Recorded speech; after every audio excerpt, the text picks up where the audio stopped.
Hello friends, और कैसे हैं। चलिए स्टार्ट करते हैं। आज का मेरा टॉपिक है जैन धर्म से संबंधित महत्वपूर्ण प्रश्न। देखिए, हमने इससे पहले पिछले वाले वीडियो में जैन धर्म से संबंधित आपको कुछ आप बताए थे वीडियो में।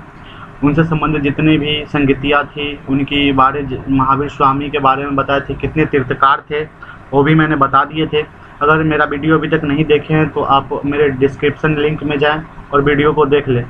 चलिए हम स्टार्ट करते हैं। देखिए, जैन धर्म से संबंधित हम महत्वपूर्ण प्रश्न देखेंगे। ये जो प्रश्न बहुत ही महत्वपूर्ण है क्योंकि हर किसी एग्जाम में एक न एक प्रश्न पूछे जाते हैं। तो स्टार्ट करते हैं हम। देखिए, पहला प्रश्न है। इस प्रश्न स्टार्ट करने से पहले आप देखेंगे कि अगर आप मेरे चैनल पर नए हैं तो मेरे चैनल को सब्सक्राइब कर ले, और सब्सक्राइब करने के बाद नीचे दिए हुए बेल आइकन को दबा ले ताकि मेरे द्वारा कोई भी वीडियो अपलोड किया जाए तो आपको नोटिफिकेशन के जरिए प्राप्त हो। देखिए, ये जो जैन धर्म से संबंधित जो भी प्रश्न हम बता रहे हैं वो बहुत महत्वपूर्ण है। जितने भी क्वेश्चन है वो आपको बहुत महत्वपूर्ण है, इसलिए शुरू से लेकर अंत तक अगर आप में हिम्मत दम है तो कृपया इसको पहले समाधान कर ले विदाउट आंसर देखे हुए। चलिए चैलेंज अगर करते हैं, अगर देखिए, आप कमेंट करके ही बताइए कि आप कितने सही उत्तर दिए हैं। तो चलिए हम स्टार्ट करते हैं। तो देखिए, सबसे पहले तो हम देखते हैं। मेरा पहला प्रश्न है, जैन धर्म के संस्थापक है। देखिए, बताइए जैन धर्म के संस्थापक कौन है। ऑप्शन दिया हुआ है। देखिए, ये जो पहला प्रश्न है कि जैन धर्म के संस्थापक कौन है, तो बताइए जैन धर्म के संस्थापक कौन है। ऑप्शन ए है आर्य सुदामा, महावीर स्वामी, पार्श्वनाथ और ऋषभदेव। तो बताइए जैन धर्म के संस्थापक कौन है। देखिए, इसका सही आंसर क्या है। जैन धर्म के संस्थापक कौन है, ऋषभदेव। क्योंकि हम आपको बता दें कि जैन धर्म के मूल संस्थापक या प्रवर्तक या प्रथम तीर्थकार कौन थे, ऋषभदेव थे। ऋषभदेव को क्या नाम से जानते हैं, इनको आदिनाथ नाम से भी जानते हैं। देखिए, महावीर स्वामी जो थे जैन धर्म के 24वें तीर्थकार थे। देखिए, महावीर स्वामी क्या थे, जैन धर्म के 24वें और क्या थे, अंतिम तीर्थकार थे महावीर स्वामी। तो चलिए हम नेक्स्ट प्रश्न पर चलते हैं। कि नेक्स्ट प्रश्न है करा कि जैन धर्म के प्रथम तीर्थकार कौन थे। अगर संस्थापक पूछा जाए तो कौन हो जाएगा, ऋषभदेव। लेकिन अगर प्रथम तीर्थकार पूछा जाए तो कौन होगा, प्रथम तीर्थकार भी कौन होगा। आपको सही आंसर बताइए, प्रथम तीर्थकार कौन होगा, ऋषभदेव। संस्थापक पूछे या फिर आपसे संस्थापक पूछे या प्रथम तीर्थकार पूछे तो कौन होगा, ऋषभदेव। देखिए, लेकिन अगर बात करें कि जैन तीर्थकार में पार्श्वनाथ निम्नलिखित स्थानों में से मुख्यतः किससे संबंधित है। देखिए, जैन तीर्थकार जब हुए थे तो पार्श्वनाथ का निम्नलिखित स्थान दिया हुआ है। इसमें किससे संबंधित बताना। जैसे ऑप्शन है वाराणसी, कौशाम्बी, गिरिब्रिज और चंपा। बताइए इसमें पार्श्वनाथ से संबंधित कौन कौन है।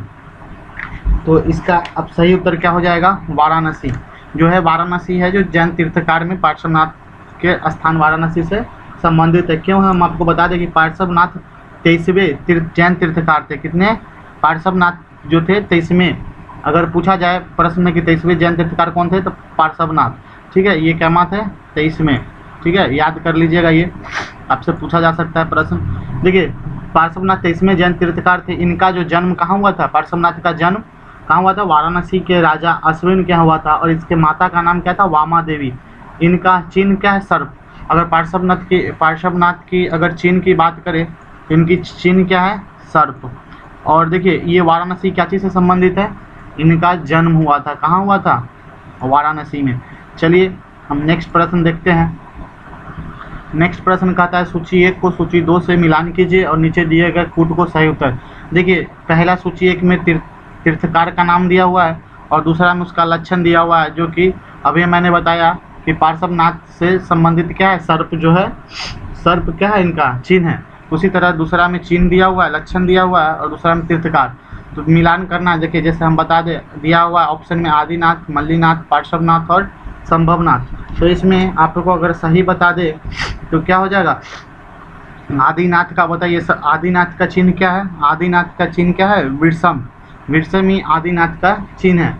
देखिए, अगर दूसरा बात करें मल्लिनीनाथ का चिन्ह क्या है, जल कलश। अगर बात करें पार्श्वनाथ की तो पार्श्वनाथ का चिन्ह क्या है, पार्श्वनाथ का चिन्ह अभी बताया क्या है, सर्प। बच गया संभवनाथ, संभवनाथ का क्या है, अशु। तो इस तरह से आंसर क्या हो जाएगा, 1414। देखिए आंसर हो जाएगा 1432। देखते हैं ऑप्शन किस में है। देखिए 1432 ऑप्शन ए में है। चलिए नेक्स्ट प्रश्न पे चलते हैं। बोल रहा है कि महावीर स्वामी का जन्म कहाँ हुआ था? बताइए, महावीर स्वामी का जन्म पूछ रहा है, कहाँ हुआ था? ये जो प्रश्न है हर किसी एग्जाम में बार बार पूछा जाता है, इसलिए इस वीडियो को गौर अच्छे तरह से देखिएगा, क्योंकि कंसंट्रेट से देखिएगा, समझिएगा तो ही याद होगा। तो चलिए हम आपको बताते हैं कि महावीर स्वामी का जन्म कहाँ हुआ था। बताइए, कुंडल ग्राम में। मैंने ये सारी जितनी क्वेश्चन का आंसर आप मेरे वीडियो का डिस्क्रिप्शन लिंक में जाओ और वीडियो को एक बार ज़रूर देख ले, क्योंकि वहाँ जैन धर्म से संबंधित बहुत ही विशेषता विस्तार में बताया गया है। तो चलिए इसके बारे में देखते हैं कि देखिए, महावीर स्वामी का जो जन्म है कुंडल ग्राम या कुंडलपुर, जो कि कहाँ है? वैशाली के निकट में है। वैशाली के निकट लगभग 599 ईसा पूर्व हुआ था। देखिए, इनकी माता के नाम की बात करें तो इनकी माता के नाम त्रिशला, और वैशाली, इनकी माता जो थे वैशाली के लिच्छवी गणराज्य के प्रमुख चेटक की बहन थी।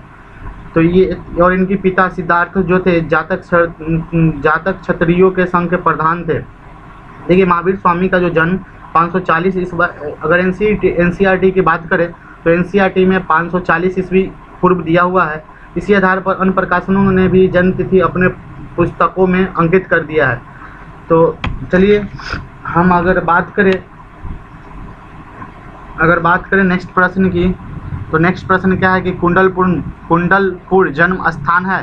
देखिए, कुंडलपुर जो है पूछ रहा है किसका जन्म स्थान है? सम्राट अशोक का, गौतम बुद्ध का, महावीर स्वामी का या चैतन्य महाप्रभु का? बताइए, कुंडलपुर जन्म स्थान किसका है? कुंडलपुर जन्म स्थान किसका है? महावीर स्वामी का। जो कुंडल ग्राम है उसको क्या कहा जाता है? कुंडलपुर भी कहा जाता है। नेक्स्ट प्रश्न है कि महावीर जैन की मृत्यु निम्नलिखित में से किस नगर में हुई? देखिए, जन्म तो हुआ कुंडल ग्राम में, लेकिन अगर बात करें जैन की मृत्यु, तो जैन की मृत्यु पूछा जाए तो ये कहाँ हो जाएगा? जैन की मृत्यु किस नगर में हुई थी? बताइए, पावापुरी में। देखिए, 527 ईस्वी पूर्व के लगभग 72 वर्ष की आयु में राजगिरी यानी राजगीर के समीप जो है पावापुरी नामक स्थान पर महावीर स्वामी ने शरीर त्याग दिया था। कब त्याग दिया? 527 ईस्वी पूर्व में। 527 ईस्वी पूर्व। कितने वर्ष की उम्र में? बताइए, कितने वर्ष की उम्र है? 72 वर्ष की उम्र में। देखिए, नेक्स्ट प्रश्न है कि तीर्थकार शब्द संबंधित है।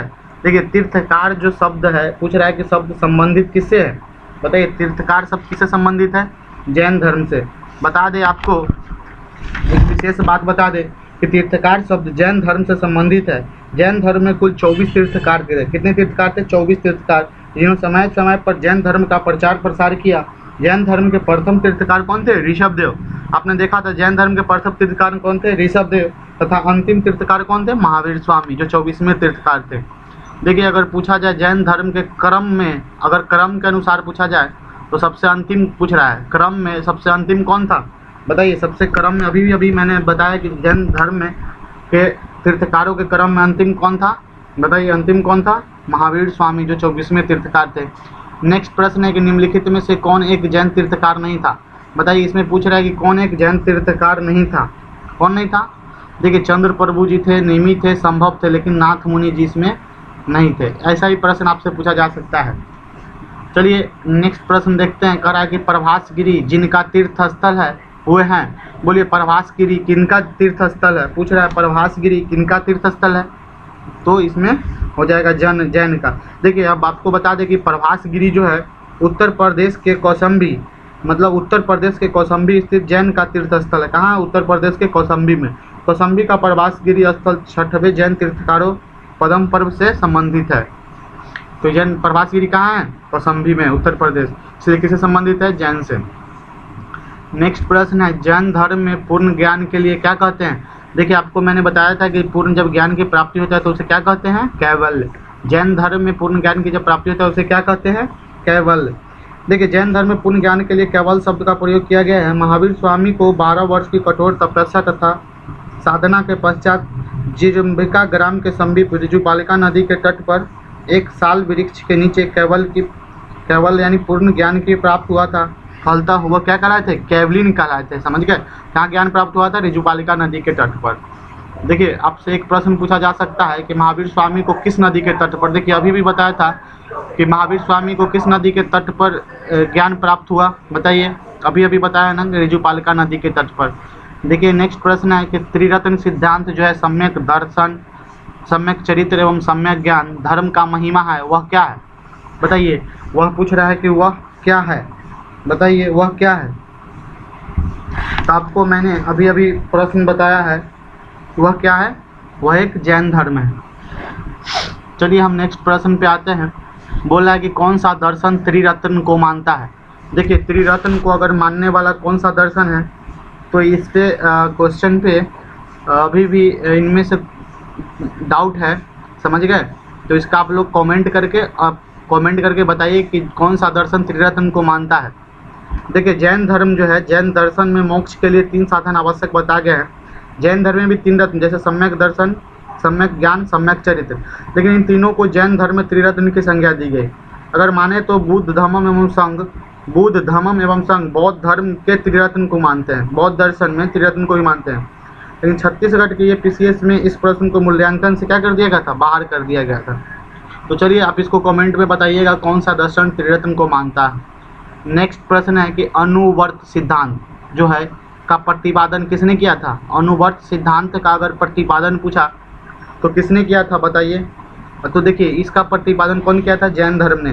देखिए जैन धर्म में जो 5 महावर्त थे, आपको बताए थे अहिंसा, सत्य, ब्रह्मचर्य, असत्य एवं अपरिग्रह की व्यवस्था की गई थी।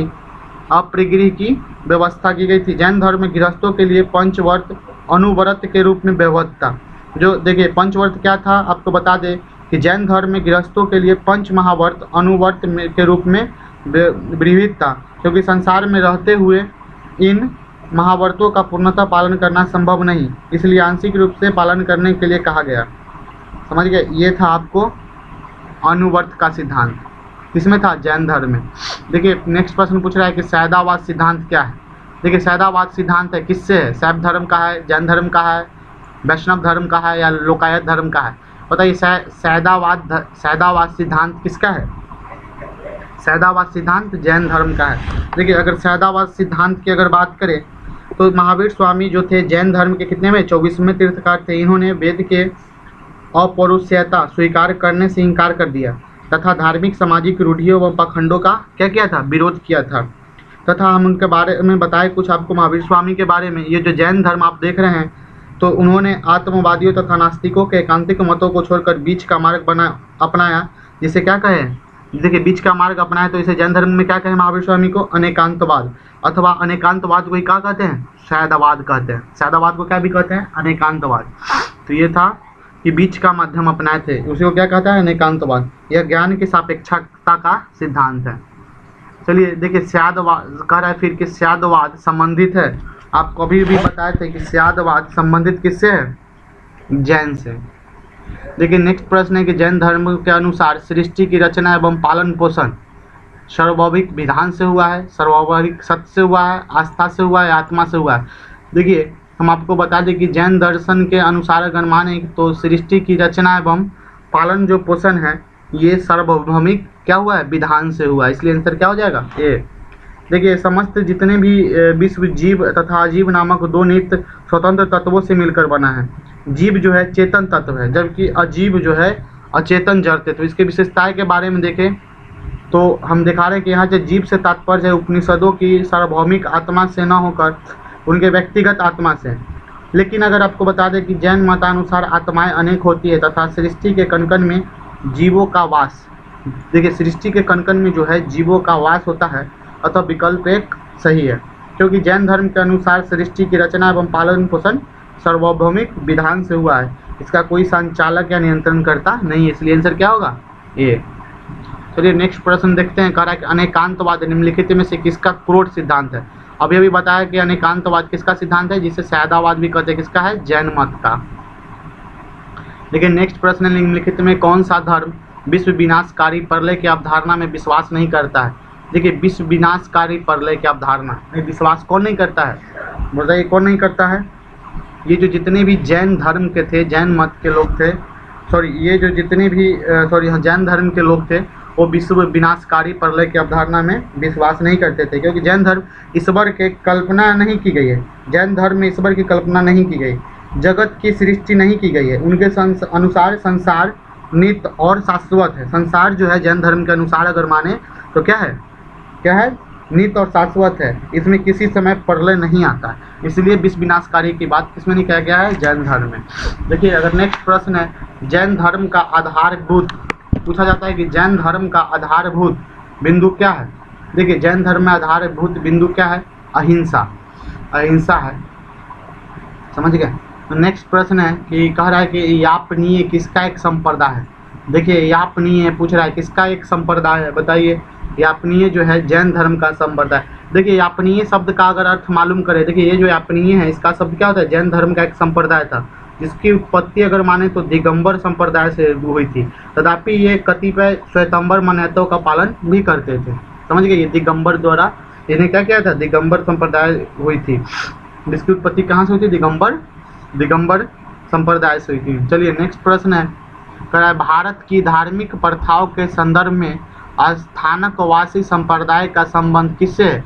कह रहा है कि धार्मिक प्रथाओं के संदर्भ में कह रहा है ना, कह रहा है कि स्थानकवासी संप्रदाय का संबंध किससे है? बताइए किससे है?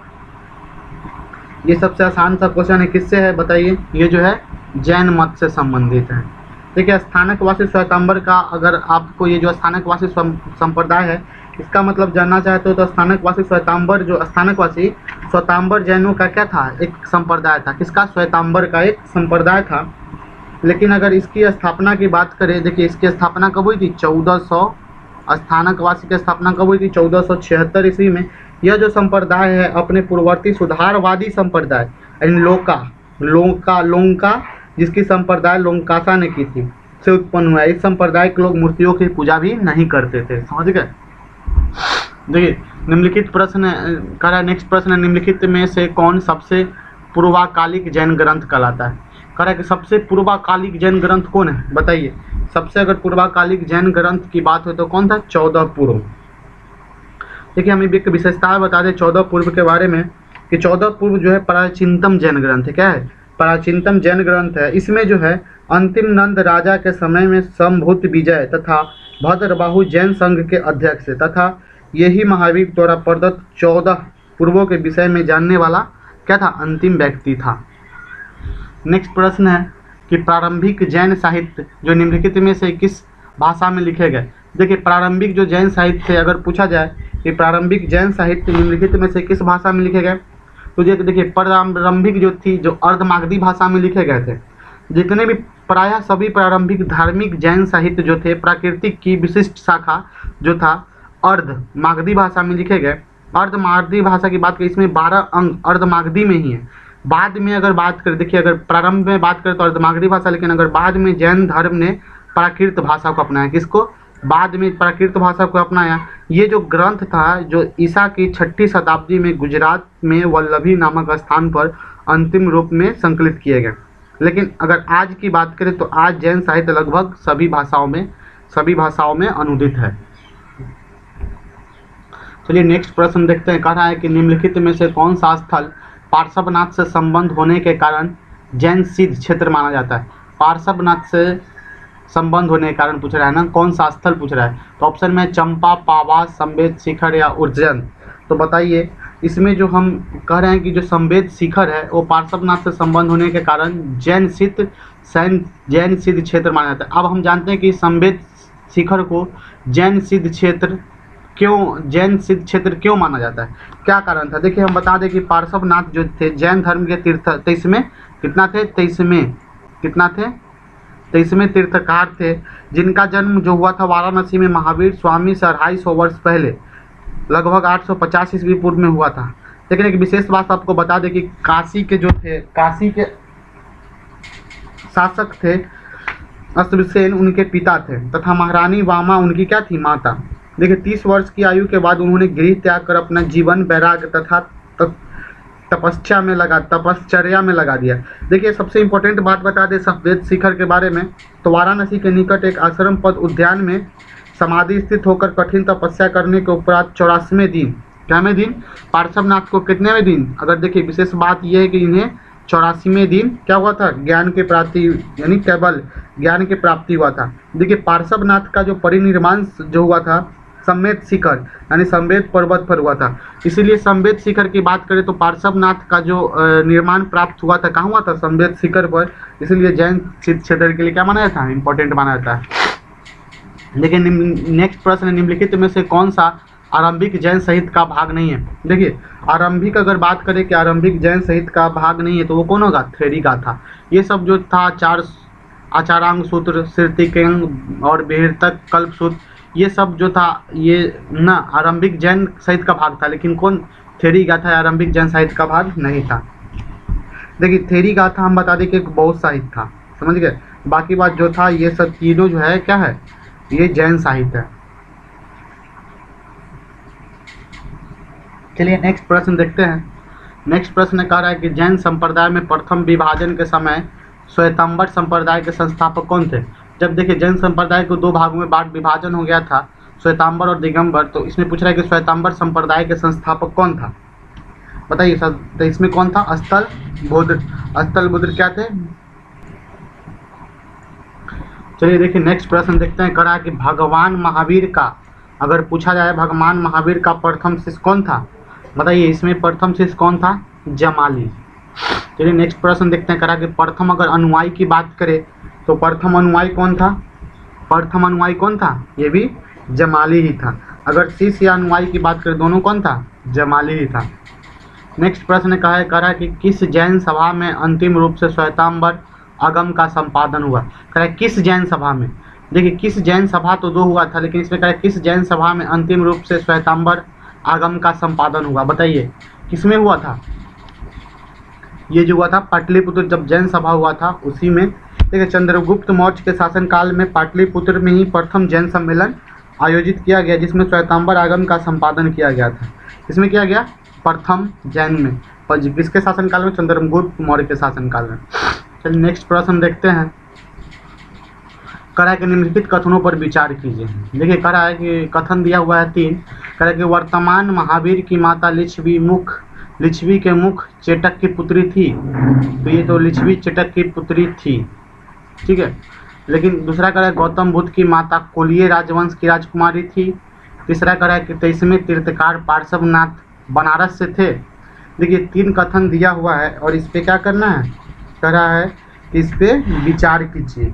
तो विचार करना है तो हम आपको बता दें कि देखिए पहला है दिया हुआ वर्धमान महावीर की माता त्रिशला जो है वैशाली के लिच्छवी कुल के प्रमुख चेटक की बहन थी। कहाँ, वैशाली की लिच्छवी कुल की प्रमुख चेटक की बहन थी, न कि पुत्री थी। पुत्री नहीं थी, क्या थी, इसके जगह हो जाएगा बहन, इसलिए पहला गलत है, समझ गए। तो दूसरा देखते करें गौतम बुद्ध की माता कोलिय राजवंश की राजकुमारी थी। देखिए ये जो आपको बता दे करा कोलिय मतलब कुलवंश, तो कुलवंश के ये राजकुमारी थी। ये दूसरा क्या होगा आपका, सही हो जाएगा। तीसरा करें 23वें तीर्थकार कौन, पार्श्वनाथ कहाँ से थे, बनारस से थे। बनारस मतलब वाराणसी से थे, तो ये भी थे, मतलब ये 2 जो आपका है ये सही है। तो ऑप्शन देखेंगे जिसमें 2, 3 दिया हुआ रहेगा, देखिए सी में सही है। देखिए नेक्स्ट प्रश्न है, कह रहा है कि प्राचीन जैन धर्म के संबंध में निम्नलिखित में से कौन सा एक कथन सही है। देखिए इसमें भी कथन दिया हुआ है, कह रहा है कि अभी प्राचीन धर्म जैन धर्म के बारे में पूछ रहा है, तो देखेंगे। देखिए ऑप्शन ए में कह रहा स्थूल बाहु के बात करता है कि नेतृत्व में दक्षिण भारत के जैन धर्म का प्रचार हुआ था। तो देखिए सही पूछ रहा है, तो स्थल बाहु के नेतृत्व में दक्षिण भारत में जैन धर्म का प्रसार नहीं हुआ था, इसलिए क्या हो जाएगा, ये गलत हो जाएगा। दूसरा कहा पाटलिपुत्र में हुई परिषद की पश्चात जो जैन धर्म के लोग भद्रबाहु के नेतृत्व में रहे वो श्वेतांबर कहलाए नहीं, वो श्वेतांबर नहीं कहलाए थे, ये भी गलत हो जाएगा। अगर हम बात करें, देखिए क्योंकि हम आपको बता दें कि पहला का जो था कि कह रहा है कि दक्षिण भारत में, तो देखिए दक्षिण भारत में जैन धर्म का प्रचार जो था आचार्य भद्रबाहु एवं उनके शिष्य द्वारा हुआ था।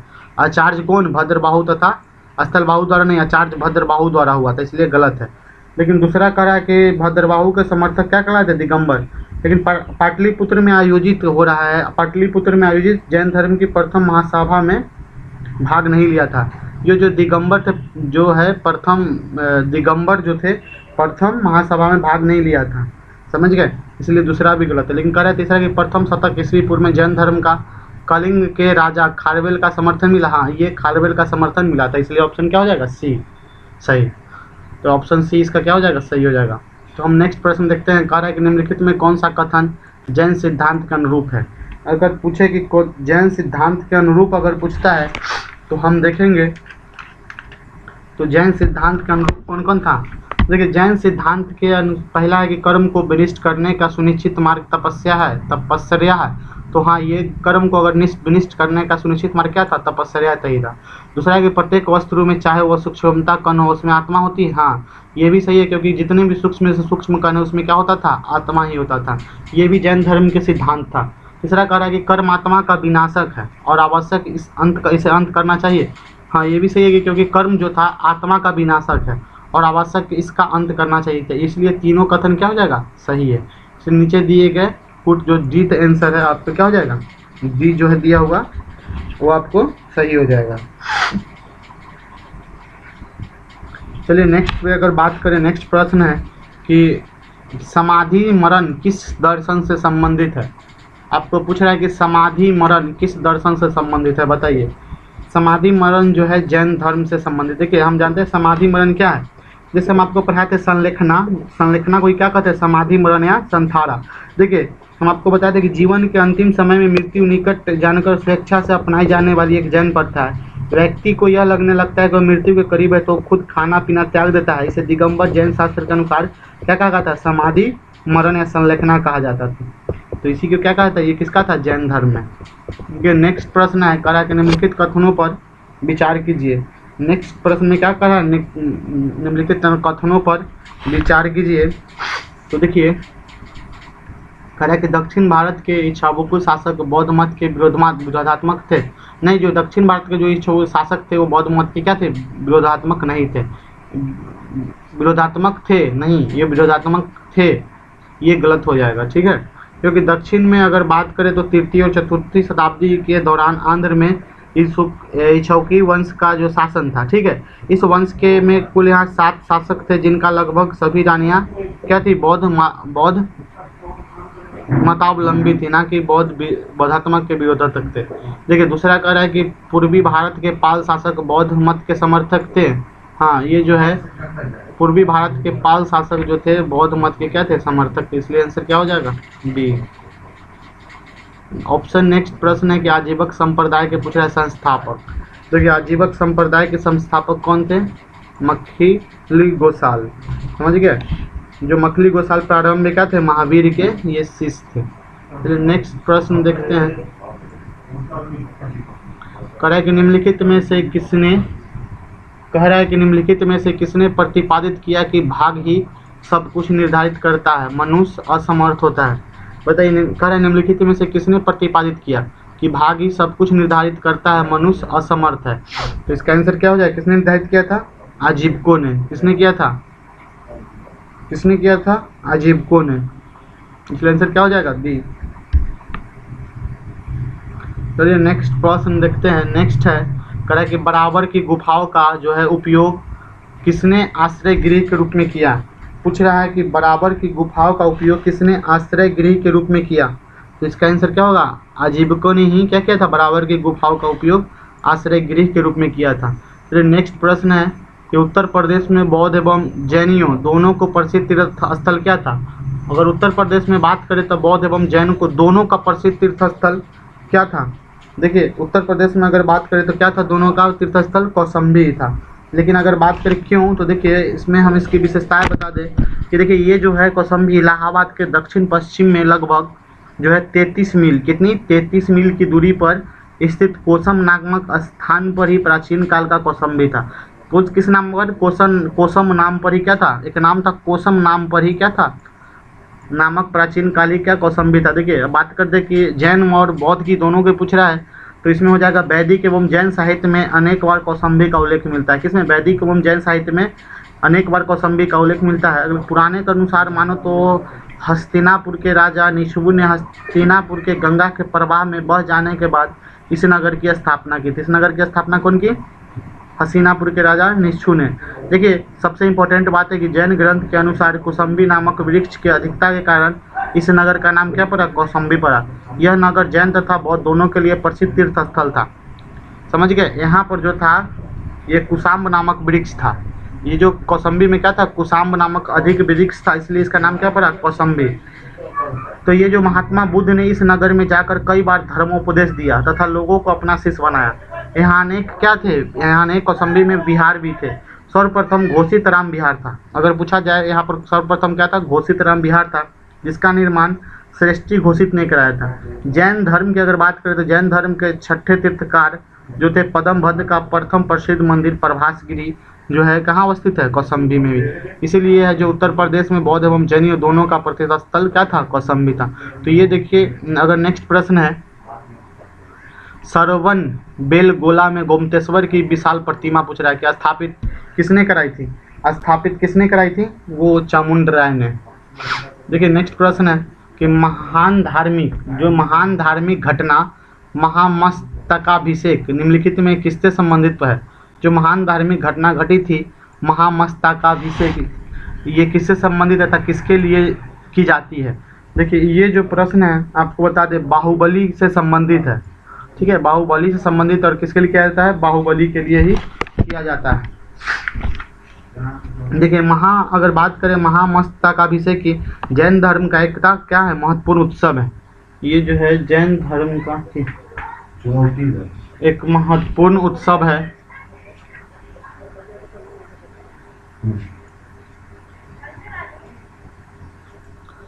जो कि यहाँ बता दें आपको कि 12 वर्ष के अंतराल पर कर्नाटक राज्य के सरवन बेलगोला में आयोजित किया जाता है। कहाँ आयोजित किया जाता है, 12 वर्ष के अंतराल पर। ये जो है महामस्तकाभिषेक जैन धर्म का क्या है, महत्वपूर्ण उत्सव। अगर ये भी प्रश्न पूछा जाता है कि जैन धर्म का महत्वपूर्ण उत्सव क्या है, महामस्तकाभिषेक, जो कि 12 वर्ष के अंतराल पर कर्नाटक राज्य के सरवन बेलगोला में आयोजित किया जाता था। यहाँ पर भगवान संत गोमतेश्वर बाहुबली की 57 फीट ऊंची मूर्ति स्थापित की गई है। ये जो आपको देखे थे गोमतेश्वर की मूर्ति कितना 57 फीट ऊंची, किसने, चामुंडराय ने। तो ये महामस्तकाभिषेक क्या है, ये जो है जैन धर्म का एक महत्वपूर्ण उत्सव है। चलिए ये था मेरा कुछ आज का जैन धर्म से संबंधित महत्वपूर्ण प्रश्न। हम उम्मीद करते हैं कि ये जो प्रश्न है आपके हर एक एग्जाम में ये किसी न किसी रूप से एक ना एक प्रश्न पूछे जाते हैं, इसीलिए आपको अभी याद हो गया होगा। और आप दोबारा अगर ज़रूरत पड़े तो इस वीडियो को ज़रूर देख लें एग्जाम में जाने से पहले। चलिए मेरे वीडियो को देखने के लिए बहुत बहुत धन्यवाद। देखिए अगर अभी तक आप मेरे चैनल को सब्सक्राइब नहीं किए हैं तो आप प्लीज़ चैनल को सब्सक्राइब कर ले, उसको नीचे जो बेल आइकन दिया हुआ है उसको क्लिक कर ले, ताकि मेरे द्वारा कोई भी वीडियो अपलोड किया जाए तो आपको नोटिफिकेशन के जरिए प्राप्त हो। चलिए मेरे वीडियो देखने के लिए बहुत बहुत धन्यवाद।